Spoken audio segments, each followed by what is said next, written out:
welcome to Connect to Success. I'm your host, Ashley Owens, your personal networking concierge, where I get a chance to talk to the power networkers of the greater Philadelphia, South Jersey area, and now nationally, because we got something called Zoom.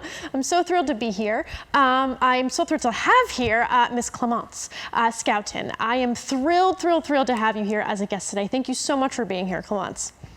Thank you for having me. It's an exciting thing to do, to meet with you like this. So.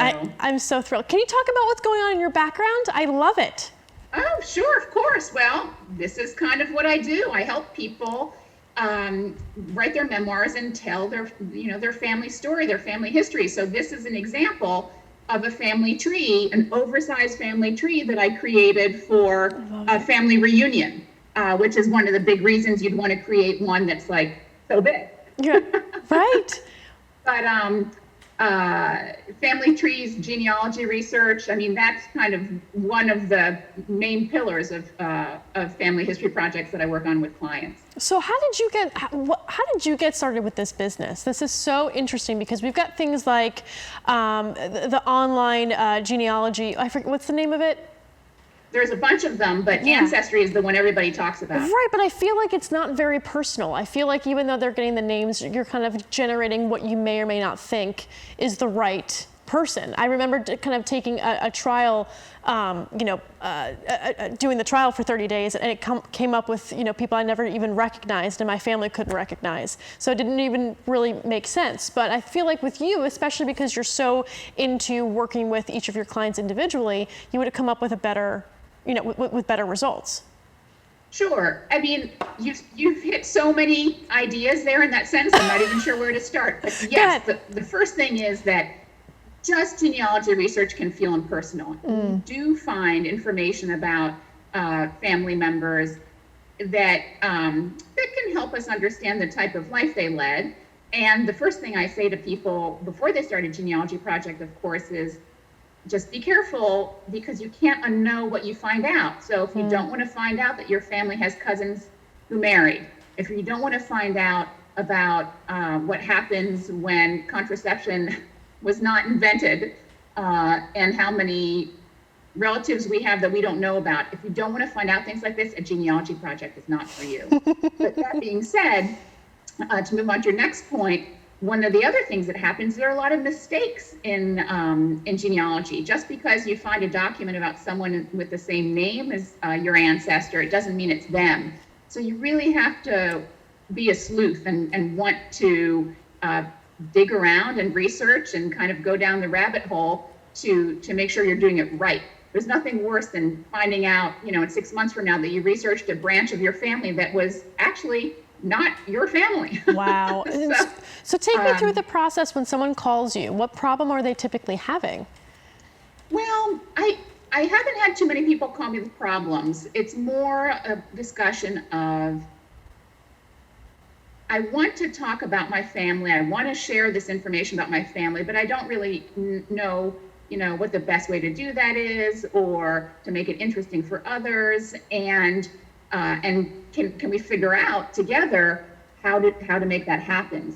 So whether it's writing your memoirs and collecting your story, your personal story, or whether it's producing more of a coffee table book that tells your family history with many branches and many stories and many photographs, or whether it's a book about a point in time, my years in the war, my time in this particular job or starting this business. That's where the interesting stuff happens, right? It's really honing in on what is meaningful to that person about their family and doing something really great with it. Can you take me through some instances where you've worked with a family, like what they came to you with and then what you were able to find? Sure. Well, let's see what I was able to find. Right now, I'm working on a project with a gentleman whose father was a soldier in the war, in the Second World War. And so all this is taking place in Europe. And this gentleman wrote down his experiences in the war and happened to have a camera. So there's like 200 or 300 pictures of this, these years in the war. And it's not this is not the big picture, right? It's today we marched from here to here, and today we learned how to fire artillery, right? It's really like what the day in the life of the soldier was like. And what I learned from this was that the soldier was actually was a German soldier, and he was captured at the end of the war and put in a prisoner of war camp, and then essentially used as slave labor for 2 years after the war ended, which I didn't even know was a thing. Wow. But it was happening in France, and I am French. I grew up in France. I was able to research around the camp where this gentleman was held and find materials that supplemented this the story, and find photographs of camps and documents from these camps that I don't think otherwise would have surfaced. So wow. That's what happens. You don't know what you're going to find out, but there's a lot of good stuff out there. So talk more about your services. So besides looking up the genealogy, what else do you provide for people who are looking to learn more about their family history? Well, one of the things that happens is that you want to work on it, or you want it done, but you really don't necessarily want to do it yourself. So you have all these photographs, but you don't actually want to spend the time scanning them. Or you have these great stories, and you're happy to talk about the stories, but you don't particularly want to write them down and then edit your own book and then figure out how to publish it. And so I take that off their plate, off my clients' plates. Whatever it is that you're into, that you want to try and figure out how to do for your family history, I'll do it for you, or I'll find someone who can. So whether it's writing your memoirs, or whether it's a photo book, or whatever, that's the service I provide. Wow. So I'm just thinking about some things that even my dad had given me about a couple years ago. And I'm thinking about, like, I've got these big trunks of just titles to homes. I mean, I'm talking about like 1920s, maybe even, way earlier than that. The very first O'Donnell that came over, because O'Connell. O'Connell? Yeah, O'Connell. Irish, we're all the same at this point. But O'Connor, I'll figure it out. Anyway, these big trunks, and I've got all of these documents to deeds of houses, and they're back in the 1800s, and I have no idea what they mean, who lived there, all of this stuff, but I feel like a full memoir book to really kind of put the pieces together would be super interesting. Has there ever been an opportunity where some of your clients have been surprised by what they find? By what you find? Yes, absolutely. And, this is a little tricky because I do preserve their confidentiality. Oh, of course, yeah. But absolutely, it happens all the time. And just today, I found some documents about a family's company that was founded in the early part of the last century. You can order documents from the Department of State in Pennsylvania, as you can in many states, right? And they learned a lot about who was the founding member of the company and what year, and who held stock in the first year of business, and this kind of stuff. And it sounds really boring, and there really is nothing more boring than listening to somebody else's family history. Your own family history is really cool, right? You really get into that. And by the way, that's one of the great myths of family history, is when I talk with older people who are like 65 plus, and they say, "Oh, nobody's really interested." When I talk about this with my grandkids, they, their eyes glaze over. Right. And yes, teenagers are not in general a great audience for this. Right. But when they grow up and when they have kids of their own, that's where they're going to actually become interested. And so to arm those adult teenagers now that they're grown up, with materials that talk about your life or your parents' life, that's really meaningful. That's how you can, keep this, the soul of your family going, right? Amazing. And so do you write the memoir? I mean, and correct me if I'm wrong, and excuse my ignorance, but when you write a memoir, is it a book, or is it a novel, or is it a collection of stories? Like, what does that look like? I mean, that's a great question. And there's a little of everything. Again, it's whatever the client wants. But traditionally, a memoir or an autobiography is, it's the story of your life, or of a point in time of your life. And And so I interview people, it gets recorded, and then I take that transcription and turn it into something that's readable. Got it. Because when it's an interview, it's like this. It's a little messy. We say, well, oh wait, was it O'Donnell? No, wait, it was O'Connell, right?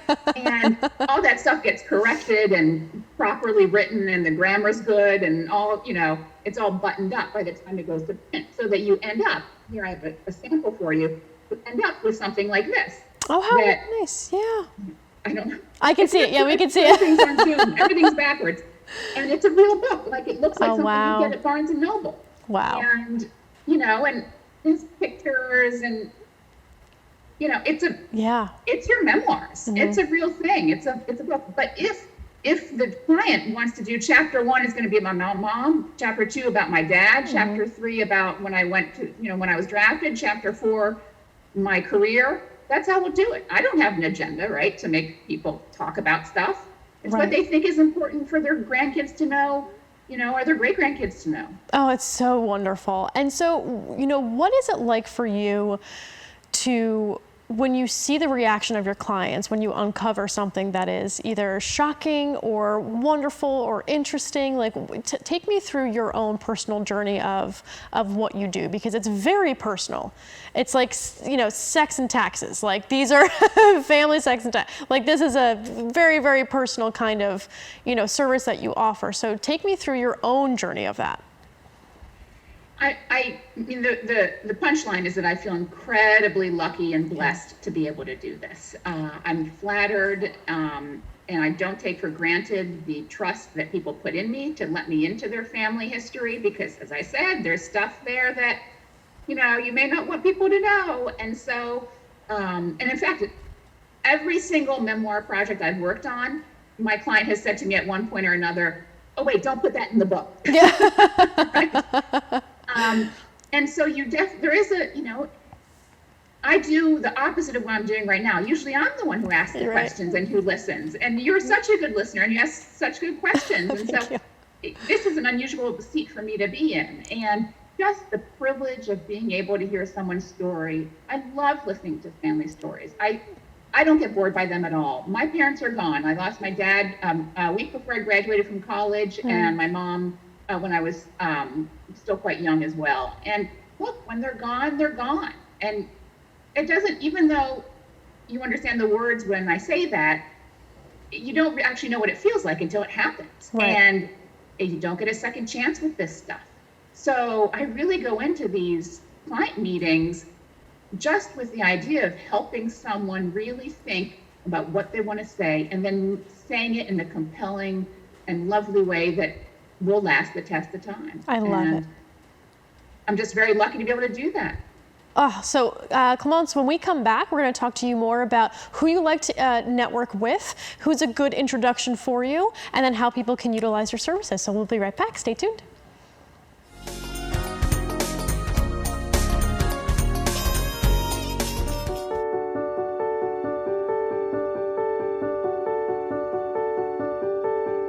What's the most interesting thing about your family and its history? Wouldn't it be great to document that for your kids and your grandkids? Hi, I'm Clemence Schouten. I'm a personal historian, and that's exactly the kind of question I'd like to help you think about. What do you want your kids to know about the man your father was? What family stories are there that illustrate the values you care about and you want to pass down?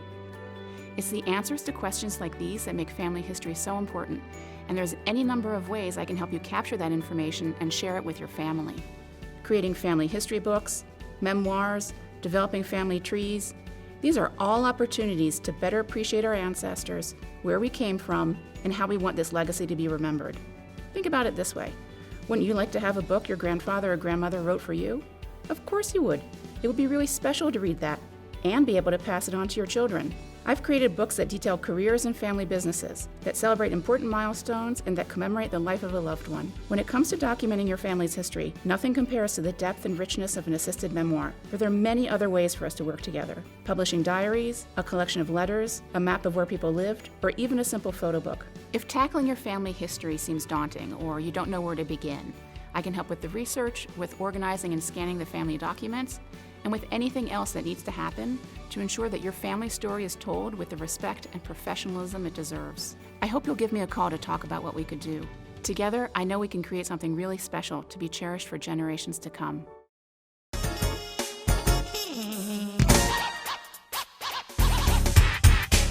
Hey everyone, and welcome back to Connect to Success. I'm your host, Ashley Owens. I am here with Miss Clemence Stoughton. I am so thrilled for you to be here because we were just talking about during the break about how I probably need my own services with you because I've got full trunks of stuff that I don't know how to sift through.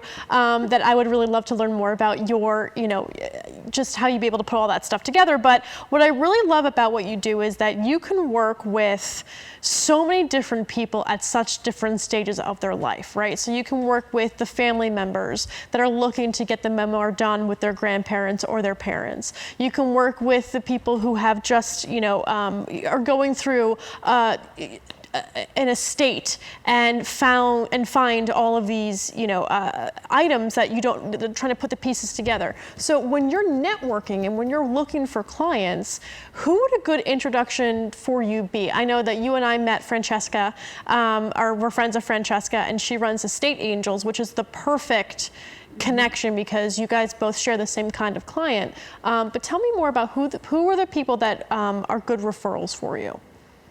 Sure. I have two kinds of clients, right? Sometimes I get hired by the adult child who's, 50 or older, and sometimes I get hired directly by the, the target person, the 80-year-old. And so good referral sources for me are anyone who interacts with that type of person. So elder lawyers, estate lawyers, financial advisors, retirement community events people, people who work in this hospice companies, which is kind of the sad part of it, but look, that's the reality. And so that's a good referral for me in terms of networking for future clients. And so when you're working with other people like Francesca, right, because she runs Estate Angels, so elder lawyer would be great referral sources, but who else in that space that aren't clients that you could collaborate with, that you would work together with? Who in that space, who what? Would you be able to collaborate with, to work with? Did I say financial planners? You did, yeah, but that would be more of a one-way kind of introduction, right? So like say, for example, if you were to do a webinar, right? And you were to be able to bring on somebody else that has an expertise in something else revolving around being able to benefit from your services. What kind of industry would that be? Well, I do work with a number of photo organizers, if you can believe it. Yeah. That's I do work with photo organizers. That's a profession, and we all have zillions of photos out there on our computers and in boxes we don't know what to do with. And when you can't deal with it, you just hire someone, and they are angels, let me tell you. So that's a good partnership because they focus on the skeleton, right, the photographs, and then I come in and focus on the intangible. So that's a good kind of parallel referral partner. And so where do you network? So tell me, with everything, the pandemic kind of like shutting everything down and you not being able to go to these elder events and kind of coordinate, what has your networking activity been like? Well, it's really just the same, but on Zoom, and that's fine. I belong to a number of associations. So for example, the Philadelphia Estate Planning Council, and they do Zooms all the time. There's like a Yellow Pages for seniors called Senior Directory. It has nothing to do with the Yellow Pages, but it lists all of the services seniors need. It's great, and they do Zooms. They're very intentional about their networking, and so the moderator is very good about allowing people to introduce themselves, using the chat function to list your name, what you do, the name of your company, your contact information. And I will say now that Zoom is, this virtual networking, it's so overtly networking as opposed to like just, oh, it's nice to meet you, let's chat about our lives and what we do. But taking that step to actually say, okay, here's my information. Okay, here's the type of referral I'm looking for. There's a little bit of a gap before. That was just awkward to do that. Now that everyone's quite open about that's the whole point of the Zoom, it's become much easier to say, here's my information. I think we'd be good partners. Why don't we set up a separate one-on-one Zoom? And then that leads to, a more substantive and in-depth conversation about how we could work together as referral partners. Amazing. And so are there any networking groups that you're a part of? So say somebody who is also in a similar industry would like to network with you. Are there groups that you're a part of that you go to once a week or once a month? Tell me more about that. Well, there's the Photo Managers, which is an association of photo managers, and I belong to that.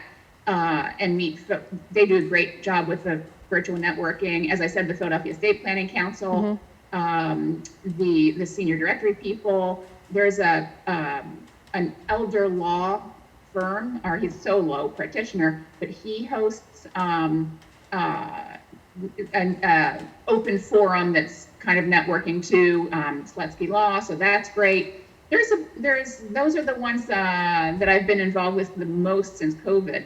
But, it also leads into networking in other forms where you give presentations. Maybe that doesn't qualify as networking. It definitely does. The activity is absolutely there. I think if you're working in a collaborating in an environment where there's a community effort, absolutely. Where do you think your business is going to go in the next few years? Like, what's the goal for you? Well, I just want to help more people write their memoirs and capture their family history. And it's very top of mind. Family is top of mind right now because we're all stuck with each other. Right. Or honestly, the ending result to COVID. Some people can be taken from, the family, and it's good to get all of those memories down. Yeah. And there are many, many things a person can do on their own that they don't need me, right? Next time you're talking, it's Thanksgiving and you're with your family, just hit record on your phone and tell your grandmother, tell me the story about how you met grandpa or whatever. And now you have it as a recorded story. Ask for permission to do that. But there are many ways to, get started. It's then what you do with it that also matters. Oh, I love that. So can you actually go into more? Because Thanksgiving is coming up. We're shooting this in, it is October. Is it October? Are we on October 1 yet? Oh. Yes. Oh my goodness. So if you, so let's go into those activities. So like just recording your grandmother telling the stories, what other advice would you give to somebody who's going home for Thanksgiving and wanting to capture all that information? Well, so the stories is to me the most fun thing to do, but another one is to ask specific information. So for instance, do you know your grandmother's, your mother's maiden name? Not many people do because maiden names disappear quickly in a family tree. So if you don't know some of the basics like that, just ask, right? Write it down. People forget, right? If you're talking to your 80-year-old grandmom and you say, well, where were you when you were 20? That's 60 years ago. Yeah. Right? So write it down. Another idea is to look at family photos with the storyteller, the potential storyteller, right? Because those trigger memories. And when you get a little older, right? So you learn different family stories. So it turns out that grandma was married the first time before grandpa, but no one's going to tell you that when you're 8 years old. No one's going to tell you that. When you're 25 or whatever, right? So, so you can use photos to trigger memories. And then if everyone has the energy, do some photo triage. Just do a little bit, just chip away at it. Why do we have this photograph of the rose bush in a house that nobody seems to know what house it is? Throw it away. Yeah. Throw it away. Right. The 80s, the 90s, duplicates and triplicates of every photograph we picked up at CVS or wherever. Throw them away. Throw them away. Oh my gosh. Well, Clemence, do me a favor. Can you tell people how they can find you and the best way to contact you? Sure. Well, my website is memoirsandmore.com, and there's a contact us option, or you can call me 215-645-7766. I'd love to hear from you. Beautiful. Even if you just have a question, even if you don't want to hire me, just have a question. Thank you so much, Clemence. I appreciate you being here today. I think that everybody needs to do this before Thanksgiving, so at least you've got some gifts for Christmas and for the holidays. Just get on it. Again, thank you so much for being here. Thank you, everybody. Thanks for having me. Of course, and thank you, everybody, for watching. Connect to Success with me, Ashley Owens, your personal networking Networking Concierge. If you'd like to be a guest on the show, please email ashley@ashleysays.com. We'll get you on the show to talk about your tactical tips and practical takeaways in networking, who you are, what you do, what makes you awesome, and to hang out with me because I need more friends. So we'll see you next week. Thank you so much for joining. Bye-bye.